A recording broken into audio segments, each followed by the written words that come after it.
நீ மனசை விட்டுட்ட மகளே, நீ மனசை விட்டுட்ட மகனே.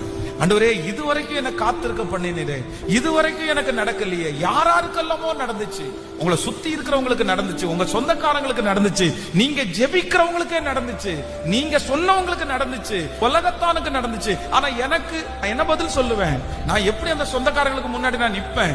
ஆண்டவரே, நான் உங்களுக்காக நின்ன இல்ல, உங்களுக்காக வைராக்கியம் பாராட்டினேன் இல்ல, நான் நம்பினேன் இல்ல, நம்பின எனக்கு இதுவா பரிசு, ஜெபம் பண்ண எனக்கு இதுவா பரிசு, உபவாசம் இருந்த எனக்கு இதுவா பரிசு அப்படின்னு யாரோ ஒருத்தருடைய மனசு நினைக்கலாம். ஆனா கர்த்தர் இன்னைக்கு தெளிவாய் உங்களிடத்துல பேசுகிறார், திரும்ப சொல்லுகிறார், இல்ல, உன் மனசை விட்டுறாத, நீ விசுவாசம் உள்ளவனாய் இரு.